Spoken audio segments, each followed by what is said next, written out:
উড়িষ্যার বালেশ্বরের খুব কাছে আছে এক শান্ত সবুজে মোড়া জগৎ। পঞ্চলিঙ্গেশ্বর, কুলডিহা, নীলাগিরি পাহাড় আর চাঁদিপুর। মাত্র 2 রাত 3 দিনে অনায়াসে এক সপ্তাহান্তে ঘুরে আসতে পারেন এই জায়গাগুলোতে। এই ছোট্ট সফরে আমরা ছুঁয়ে দেখেছি জলের তলায় 5টি শিবলিঙ্গ, হেঁটেছি প্রাচীন মন্দিরের খোঁজে, দেখেছি কুলডিহার জঙ্গলের নিশ্চুপ দোলা আর রিফিয়া জলাধার, অনুভব করেছি নীলাগিরির রুক্ষ পাহাড়ের নিস্তব্ধতা। আবার পেয়েছি চাঁদিপুরের সমুদ্র, যেটা জোয়ারে আসে, ভাটায় যেন দূরে পালিয়ে যায়, যেন জল আর আকাশের মধ্যে লুকোচুরি খেলা চালিয়ে যায় নীরবে। এই 2 রাত 3 দিনের যাত্রা কোনো তাড়াহুড়োর নয়, বরং একটু ধীর পায়ে দেখার, শোনার আর চারপাশের নরম শব্দগুলোকে নিজের ভেতরে জমিয়ে রাখার। আজ এই পঞ্চলিঙ্গেশ্বর ভ্রমণ সিরিজের আমাদের প্রথম পর্ব। চলুন একসঙ্গে হাঁটি এই অভিযানের পথ। বন্ধুরা, এখন সকাল 9টা। আমরা বন্দে ভারতে করে যা স্টেশন নামলাম, বালেশ্বর স্টেশনে। বালাসোরও বলে, বালাসোর বা বালেশ্বর। আর এই বালেশ্বর হচ্ছে বালেশ্বর ডিস্ট্রিক্ট হেডকোয়ার্টার্স হচ্ছে বালেশ্বর বা বালাসোর। আমাদের গাড়ি এখান থেকে ঠিক করা আছে, তো আমরা এখন এখান থেকে গাড়িতে উঠে রওনা দেবো পঞ্চলিঙ্গেশ্বরের পথে। তবে সেই পথে আমাদের কয়েকটা সাইট সিইং আছে, সেগুলো করতে করতে আমরা পঞ্চলিঙ্গেশ্বর পৌঁছবো। ব্রেকফাস্টের পর্ব অলরেডি আমাদের বন্দে ভারতেই মিটে গেছে, উইথ ফুড অফ করেছিলাম আমরা, ব্রেকফাস্ট ট্রেনিং হয়ে গেছে। So now we shall just start for Panchalingeswar. আর এই বালেশ্বরের কিন্তু মানে সুদূর প্রসারিত ইতিহাস আছে। আগে এটা কলিঙ্গ কিংডমের আন্ডারে ছিল, পরে উৎকল কিংডমের আন্ডারে চলে যায় এই বালেশ্বর। সঙ্গে থাকুন, শুরু হচ্ছে আমাদের নতুন ট্রিপ। এই এক করে বেরোচ্ছে আমাদের দলের সকলে, বসন্তদা, রেনাদি। বন্ধুরা, আমরা এখন যাত্রা শুরু করলাম পঞ্চলিঙ্গেশ্বরের পথে। এখন 9:15 বাজে, তো আমরা মোটামুটি এখন অবধি একদম অ্যাজ পার টাইমিং আমরা এগোচ্ছি। আর এই পঞ্চলিঙ্গেশ্বরের পথে এখন আমরা প্রথমে দুটো সাইট সিইং করে নেবো। আগে প্রথমে আমরা যাচ্ছি এখান থেকে, বালেশ্বর থেকে 8 কিলোমিটার দূরে ক্ষীরচোরা গোপীনাথ মন্দির। তারপরে আমরা আরেকটা মন্দির দেখবো, ইমামি জগন্নাথ মন্দির। দেখে আমরা পঞ্চলিঙ্গেশ্বরে আমাদের যে রাত্রিবাসের ঠিকানা দুরাত্রি, সেই হোটেলে আমরা চেক ইন করবো। সঙ্গে থাকবেন। আবার সেকেন্ড হাফেও বেশ কয়েকটি জায়গা আমরা ঘুরে দেখাবো আপনাদেরকে সঙ্গে নিয়ে। বন্ধুরা, এখানে আরেকটা কথা আপনাদের বলে দিই, যদি বালেশ্বর থেকে আপনারা ডাইরেক্ট পঞ্চলিঙ্গেশ্বরে যান তাহলে 30 কিলোমিটার রাস্তা অ্যাপ্রক্সিমেটলি। আর আমরা যেহেতু দুটো সাইট সিইং করে যাচ্ছি, মোটামুটি আমাদের 8 কিলোমিটার মতন আরও বেশি পড়বে। ডাইরেক্ট গেলে 30 কিলোমিটার, আর আমাদের লাগছে 38 কিলোমিটার মতন। তো এখান থেকে ক্ষীরচোরা গোপীনাথ মন্দির অ্যাপ্রক্সিমেটলি 8 কিলোমিটার। ক্ষীরচোরা থেকে আমরা যাব ইমামি জগন্নাথ, সেটা আরও 7 কিলোমিটার। তারপরে আরও 23 কিলোমিটার আমাদের যেতে হবে টু রিচ পঞ্চলিঙ্গেশ্বর।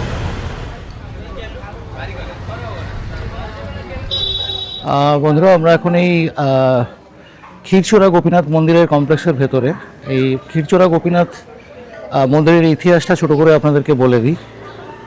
মূল মন্দিরটা কিন্তু বহু প্রাচীন মন্দির, 13th সেঞ্চুরির মন্দির, এবং এই মন্দির প্রতিষ্ঠা করেছিলেন রাজা লাঙ্গুলা নরসিংহদেব দ্য ফার্স্ট। তো তিনি তখন এখানকার রাজা, তিনি এই মন্দির স্থাপন করেন।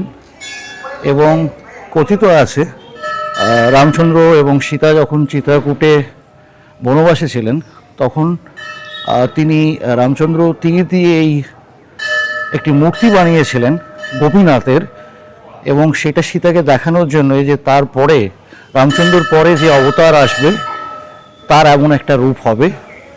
তো এই মহারাজ লাঙ্গুলা নরসিংহদেব সেই মূর্তিটি নিয়ে এসে এখানে স্থাপন করেছিলেন। আর তখন কিন্তু এই মন্দিরের নাম ছিল শুধু গোপীনাথ মন্দির। ক্ষীরচোরা নামটা পরে আসে। মাধবেন্দ্র পুরী, যাকে আমরা শ্রী চৈতন্য মহাপ্রভুর গুরু বলে চিনি, তিনি একবার বৃন্দাবনে গোপালের জন্যে চন্দন কাঠ আনতে বেরিয়েছিলেন পুরীতে। তো তিনি বৃন্দাবন থেকে পুরী যাচ্ছিলেন, পথে এই জায়গাটা তিনি বিশ্রামের জন্য এসেছিলেন এবং এই মন্দিরটি খুঁজে পান, গোপীনাথ মন্দির। এই মন্দির দেখে তিনি মোহিত হয়ে যান। কারণ এখানে প্রথম থেকেই একটা ব্যাপার ছিল যে ভোগে এখানে ক্ষীর দেওয়া হতো। তো তখন যে মূল যে প্রধান পুরোহিত, তাকে মাধবেন্দ্র জিজ্ঞেস করেন যে এখানে এই যে এখানে যে ক্ষীর দেওয়া হচ্ছে এটা কেন, বা এটা এখানে কি বিশেষত্ব।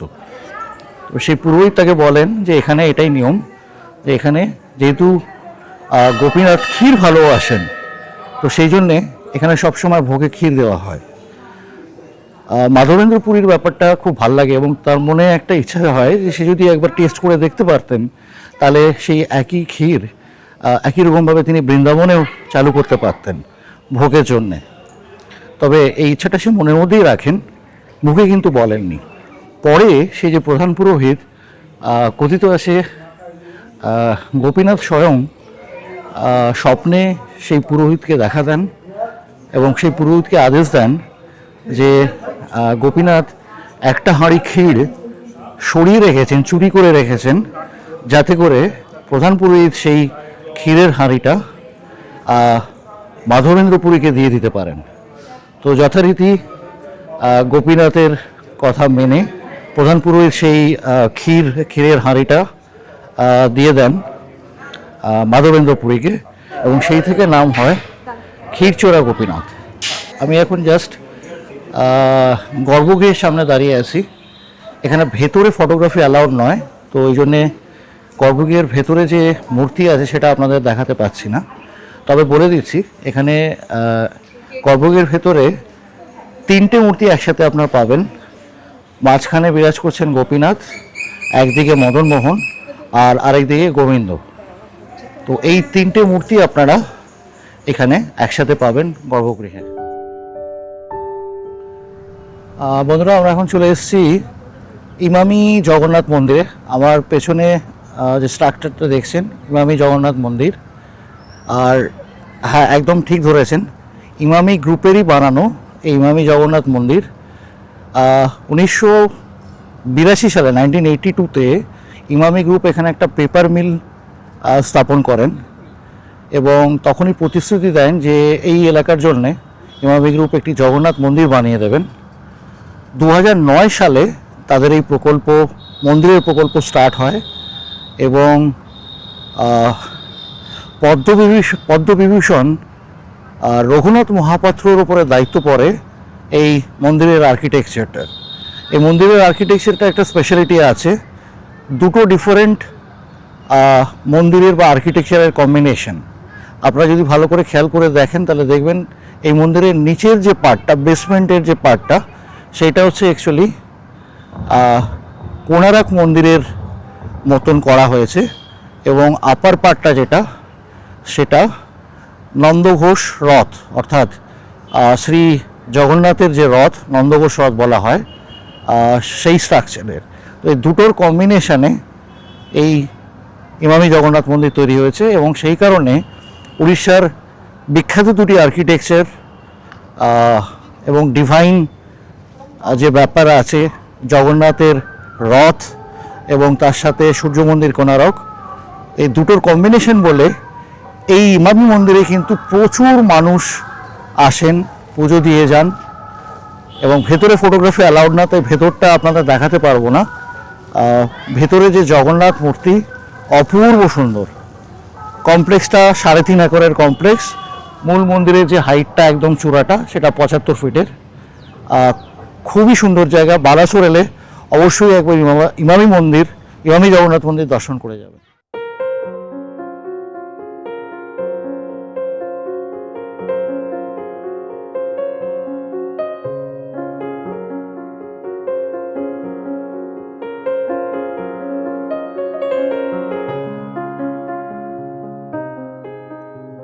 আমরা পৌঁছে গেছি পঞ্চলিঙ্গেশ্বরে আমাদের দুদিনের রাত্রিবাসের ঠিকানায়, লক্ষ্মী নিবাস। খুব সুন্দর বাগান দিয়ে সাজানো দোতলা এই বাংলো বাড়ি, চারিদিকে নিরিবিলি পরিবেশ। আসুন এখানকার রুমগুলো আপনাদের একবার দেখিয়ে দিই।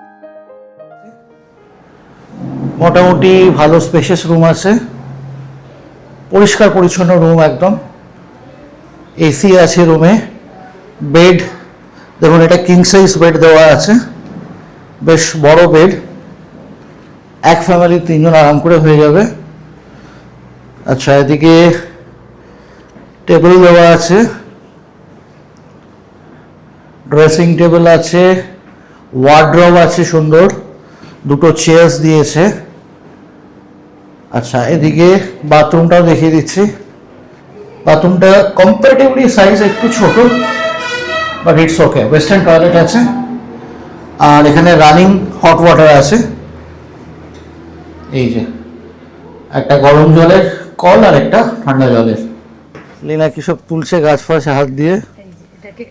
এটা কি? এটাকে রোয়াল বলে, রোয়াল। রোয়াল? হ্যাঁ, এর দিয়ে টক ডাল খায়, চাটনি খায়। একটু শুধু খেয়ে দেখো। হ্যাঁ, শুধুও খাওয়া যায়, কিন্তু একটু কষকষ লাগবে।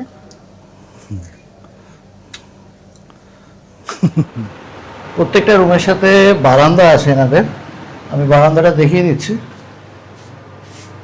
বেশ চওড়া বারান্দা। আর এই দেখুন, বারান্দা থেকে আপনারা একদম পুরো গ্রামের ভিউটা পাবেন। সামনেই একটা পুকুর আছে দেখুন,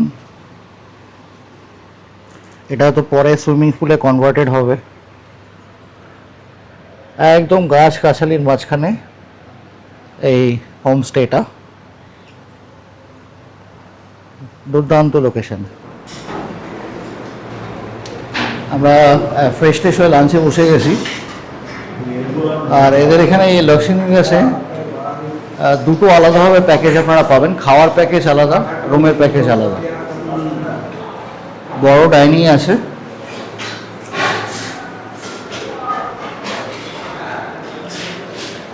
কোন দা ঠিকঠাক আছে? সমদা কি খবর?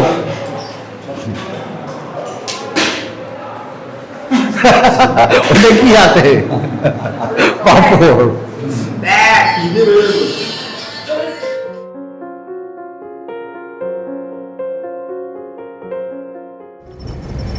বন্ধুরা এখন 4:30 বাজে বিকেল। তো আমরা লাঞ্চ করে একটুখানি বেশ খানিকটা রেস্ট নিয়েছি। রেস্ট নিয়ে এখন বেরিয়ে পড়েছি। খুব কাছে এখান থেকে 8-10 কিলোমিটারের মধ্যে দুটো সুন্দর জায়গা আছে। একটা ড্যাম আছে, খুমকুট ড্যাম, আর পাহাড়ের ওপরে একটা মন্দির আছে পাহাড়ের গায়ে, বিশ্বেশ্বর মহাদেব মন্দির। এই দুটো আমরা দেখবো, আপনাদেরকেও দেখাবো, সঙ্গে থাকবে। বন্ধুরা আমরা পৌঁছে গেছি খুমকুট ড্যাম। আমার পেছনে যে ড্যামটা দেখছেন, ন্যাচারাল আর্দান ড্যাম, খুমকুট ড্যাম। এবং এটা কিন্তু সুবর্ণরেখা নদী, সুবর্ণরেখা নদীর ওপরেই এই ন্যাচারাল যে বাঁধটা। লোকেশনটা জাস্ট আমি দেখাচ্ছি আপনাদের, অসাধারণ সুন্দর, একদম পুরো জঙ্গলে ঘেরা একটা লোকেশন, সবুজের মাঝখানে এই ছোট্ট ড্যামটা। এই খুমকুট ড্যাম কিন্তু কুলডিহা ওয়াইল্ড লাইফ স্যাংচুরিরই একটা পার্ট। মানে এই ড্যামটা কুলডিহা ওয়াইল্ড লাইফ স্যাংচুরির আওতাতেই পড়ে। এই যে এইখানটা দেখলে আপনারা বাঁধটা বুঝতে পারবেন পরিষ্কার, ড্যামটা খুমকুট ড্যাম। আর এইটা হচ্ছে সুবর্ণরেখা নদী, এঁকে বেঁকে সুবর্ণরেখা এদিকে এসছে এবং এই খুমকুট ড্যাম দিয়ে সুবর্ণরেখাকে বাঁধ দেওয়া হয়েছে। আশপাশের জনবসতি বলতে পুরোটাই আদিবাসী অধ্যুষিত এলাকা, আর একদম পাহাড়ি জঙ্গলের মাঝখানে, বনানীর মাঝখানে এনাদের বাস। আজকে একটা মেঘলা মেঘলা ভাব আছে এবং সেই কারণে দিনের আলো যেন হুড়মুড় করে কমে যাচ্ছে। আমরা পৌঁছে গেছি বাবা বিশ্বেশ্বর মন্দিরে। উড়িষ্যার নিস্তব্ধ গ্রামপথ পেরোলে হঠাৎই চোখে পড়ে এই প্রাচীন শিব মন্দির। স্থানীয়দের বিশ্বাস এই মন্দিরের শিবলিঙ্গ স্বয়ম্ভু, অর্থাৎ নিজের থেকেই প্রকাশিত। বহু বছর ধরে গ্রামবাসীরা এটিকে শক্তিপীঠের মতনই মানে, আর প্রতিদিন ভোরের আরতিও হয়। মন্দিরের গর্ভগৃহ ছোট হলেও তার পরিবেশে এক ধরনের নির্মলতা আছে, যেন শব্দগুলো বাইরে থেমে যায়। শিবরাত্রি আর শ্রাবণ মাসে এখানে ভিড় বেড়ে ওঠে, তখন গ্রামের সড়ক জেগে থাকে ভক্তদের পদচারণায়। মন্দির এখানে মিশেছে পাথুরে পাহাড়ের সঙ্গে। যদি আপনি নীরবতার কোলে থাকা কোনো জায়গা খুঁজে থাকেন যেখানে ভক্তি আর প্রকৃতি একসঙ্গে নিঃশব্দে শ্বাস নেয়, তবে বিশ্বেশ্বরনাথ মহাদেব মন্দির আপনাকে হতাশ করবে না। এবার ফিরে চলার পালা হোটেলে। হোটেলে ফিরেই গরম গরম চা আর পকোড়া, আর তার সঙ্গে জমিয়া আড্ডায় আমরা ঘুরনচণ্ডীর দল। এখন আমরা ডিনারে। লাঞ্চে ছিল চিকেন আর রাত্রিরে ডিম। আমাদের পঞ্চলিঙ্গেশ্বর ভ্রমণ সিরিজের প্রথম দিনের তথা প্রথম পর্বের এখানেই শেষ। কেমন লাগছে আমাদের এই ভ্রমণ অবশ্যই কমেন্ট করে জানাবেন। ভালো লাগলে লাইক ও শেয়ার করবেন। নতুন বন্ধুরা যারা এখনো আমাদের চ্যানেলটি সাবস্ক্রাইব করেননি, অনুরোধ রইল বেল আইকন টিপে আমাদের চ্যানেলটি সাবস্ক্রাইব করে রাখবেন, কারণ আমাদের চ্যানেলে আপনারা পাবেন ভারতবর্ষের বিভিন্ন রাজ্যের বিভিন্ন অপের জায়গা সন্ধান। খুব শীঘ্রই আপনাদের সঙ্গে দেখা হচ্ছে এই সিরিজের আগামী পর্বে। ততদিন ভালো থাকবেন, আনন্দে থাকবেন আর অবশ্যই ভ্রমণে থাকবেন। শুভ বিদায় বন্ধুরা।